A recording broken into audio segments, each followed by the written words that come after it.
Have you ever stopped to think about how everything around you once started as just a thought? Every invention, every breakthrough, even something as simple as your morning coffee, only exists because someone imagined it first. Which, by the way, makes me wonder, who was the first person to look at a coffee bean and think, yeah, I should roast this, grind it up, pour hot water over it, and drink whatever comes out? Seriously, who figured this out? And let's not even talk about mushrooms. Some are food, some will make you see sounds, and some will straight up kill you. Who was out there testing this stuff? But back to the point, before a space shuttle ever launched, someone had to come up with the idea. Then they turned that thought into a plan, that plan into action, and eventually into reality.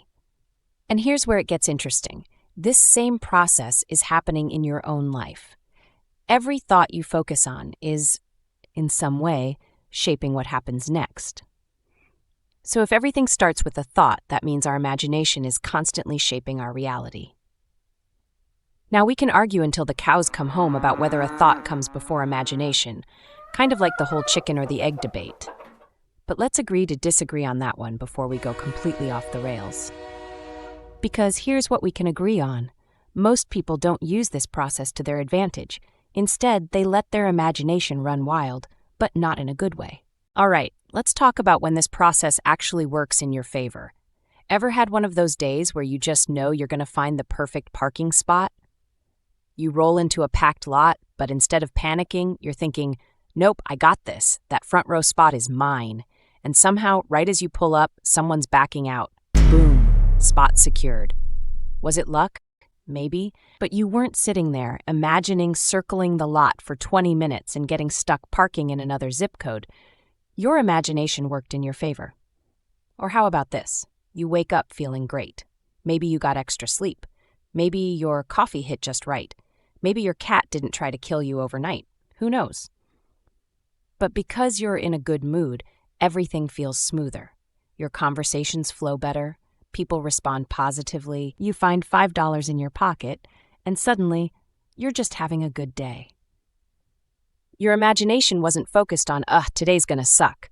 So your thoughts, feelings, and actions all aligned to create a better reality. Now let's flip it.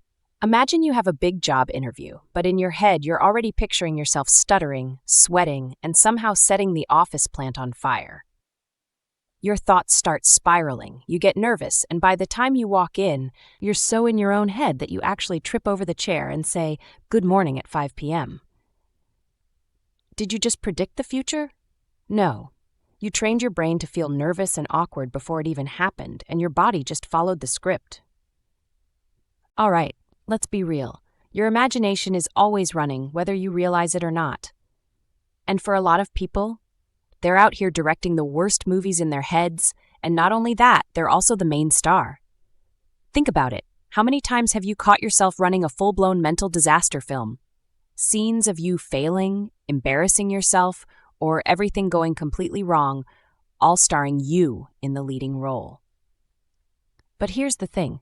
You are the director. You don't have to keep making disaster films. Here's how to flip the script, or better yet, how to direct a better movie scene.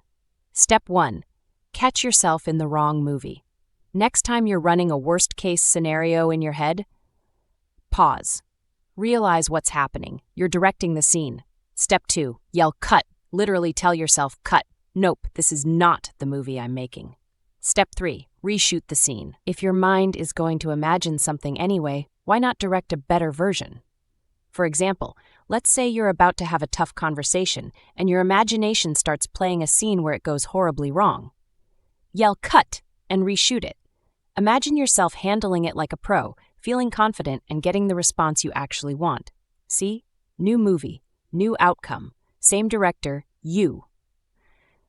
Since you're already running movies in your head every single day, the question is, what kind of movie are you making for yourself? Let's keep it PG-13 here, okay? So next time you catch yourself running a disaster film, yell cut and reshoot a scene in your head you actually want to live in. Now, lights, camera, action, and no, you're not making a low-budget horror movie here. This is your movie. So go ahead, start directing, and hey, maybe throw in a plot twist where everything works out perfectly. Now, if this hit home for you, don't forget to like it, and let me know in the comments, what's your movie going to be like? Oh, and don't forget, when they ask how you did it, tell them, I goaled it.